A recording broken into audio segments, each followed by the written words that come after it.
Voilà, maintenant nous avons envoyé notre code sur GitHub, c'est très bien. Mais imaginons qu'une deuxième personne veuille travailler avec nous sur le projet, ou alors qu'on veuille récupérer le code depuis un autre ordinateur qui nous appartiendrait. Certes, on pourrait utiliser Git clone comme on a fait précédemment. Le problème avec Git clone, c'est que ça va récupérer tout le projet, l'intégralité du projet. Donc ça va être plus lent et c'est pas tout à fait adapté. Donc ce qu'on va faire, c'est qu'on va essayer de récupérer les dernières modifications, donc les derniers commits qui sont passés. Et pour ce faire, on va utiliser git pull. Alors, nous venons de voir comment envoyer du code vers GitHub. Maintenant, on va essayer de voir comment récupérer du code de GitHub. Donc, imaginons, vous travaillez sur votre ordinateur et vous avez un ami qui travaille sur un autre ordinateur et tous les deux, vous avez fait un git clone, ici. Donc, vous travaillez sur la même base de code. Donc, vous envoyez votre code, lui, il le récupère avec clone. Lui, il fait ses modifications. Il les envoie avec push, comme on a vu. Et là, à ce niveau-là, comment vous allez récupérer ces modifications? On pourrait faire un clone, mais ça serait un petit peu excessif. On veut juste récupérer ce qu'il vient de faire, pas tout depuis le début. Donc ici, on va faire un pull, un git pull. Donc pour simuler cette situation, ce que je vais faire, j'aurais pu avoir un deuxième ordinateur, etc. Je vais utiliser une fonctionnalité assez sympathique de GitHub, c'est la modification directement en ligne. Si j'appuie sur le petit stylo, euh, je vais pouvoir le modifier. Donc je vais faire une démo de guide qui se passe bien et maintenant on modifie depuis GitHub. Voilà. Je fais mon message de commit, modifié depuis GitHub. Je le commit. Et donc là, vous comprenez bien que si je regarde ici,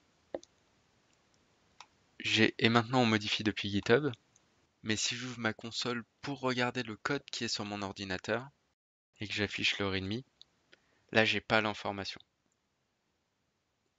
Donc ce que je vais faire, c'est que je vais faire git pull pour tirer origine pour dire que je vais récupérer ça depuis GitHub. De la même façon, là c'est GitHub, mais ça aurait pu être un autre ordinateur. Pourquoi ça s'appelle origine? C'est simplement parce que j'ai un seul remote, qu'origine est le nom de ce remote, et on appelle ça origine parce que c'est une convention par défaut. J'aurais pu l'appeler autre chose, j'aurais pu l'appeler GitHub, mais la convention c'est de l'appeler origine. Ensuite je dis master qui est ma branche courante, donc c'est le code que je suis en train de modifier. Et là, il me dit, OK, il s'est passé plein de choses. Il me parle un petit peu, il dit qu'il y a eu des modifications. Il dit que README a eu des modifications, qu'il y a eu un fichier qui a été modifié avec des insertions. Et maintenant, si je regarde README, j'ai bien la modification. Et si je regarde le log, je vois que j'ai récupéré l'information. Donc, grâce à ça, j'ai synchronisé mon remote avec ma machine locale. Et ça, c'est très important. Si vous travaillez à plusieurs, c'est d'être le plus à jour entre les deux parce que on veut pas avoir énormément de différence entre toutes les machines. Disons, si je travaille pendant 6 mois sur mon projet dans mon coin et qu'il y a une autre personne qui travaille pendant 6 mois sur le même projet dans son coin, le jour où il va falloir remettre tout en commun, ça va être l'enfer. Alors que si en fin de journée, par exemple, ou toutes les 2-3 heures, chacun envoie ses petites modifications et tout le monde les récupère, donc avec des git pull, des git push, en constant, eh bien tout le monde sera à jour et ça sera beaucoup plus simple. Et on pourra juste dire, hey, est-ce que tu as vu les dernières modifications que j'ai envoyées sur GitHub? L'autre personne pourra dire, mais oui, bien sûr. Et donc pour reprendre, je vais changer le README, maintenant depuis GitHub, mais aussi depuis ma machine locale. J'enregistre, je commit. Donc là j'utilise le A pour dire que comme README est déjà dans l'index, je vais le rajouter à ce commit. Petite modif en local. Je rafraîchis Là, on n'a rien du tout parce que je n'ai pas encore envoyé le code de mon ordinateur sur GitHub grâce à la commande git push origin master. Je fais git push origin master. Voilà, là l'envoi a été effectué. Je vais vérifier si mon code a été mis à jour sur GitHub. Et j'ai bien depuis ma machine locale, ce qui est normal. Et là, je vais faire une modification depuis ici. Comprenez bien qu'ici, je fais la modification depuis GitHub, mais j'aurais pu le faire depuis un autre ordinateur, par exemple. Depuis ma machine locale. C'est cool.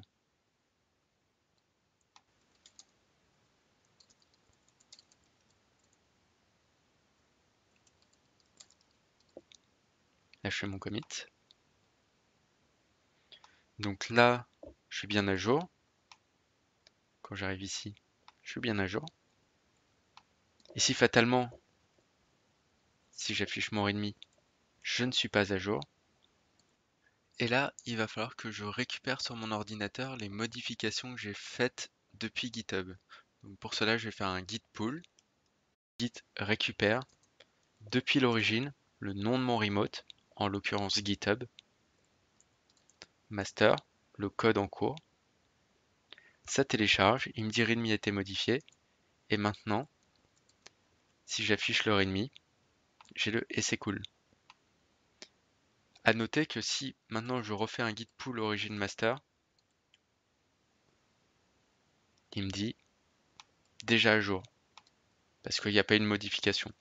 De la même façon, si je fais un git push origin master, rien à modifier parce qu'il n'y a pas eu de commit. Donc voilà, grâce à toutes ces fonctions, vous allez pouvoir réellement collaborer avec d'autres développeurs et obtenir un flot de travail assez habituel dans les entreprises qui serait vous développez sur votre machine, vous faites vos commits, à un moment vous envoyez tout ça sur l'origine, donc par exemple sur GitHub avec un git push origin master, et à partir de là, d'autres développeurs vont pouvoir récupérer vos modifications avec un git pull origin master, les modifier, envoyer leurs propres modifications sur GitHub, vous allez les récupérer vous-même, et ainsi de suite, et ça tourne comme ça, et tout le monde peut rester le plus à jour possible.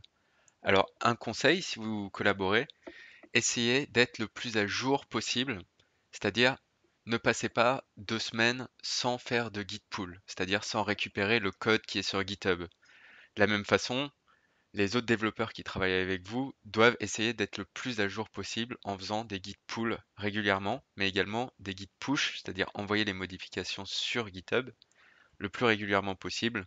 Vous comprenez bien que c'est pour éviter d'avoir des énormes variations entre les bases de code qui sont sur différents ordinateurs.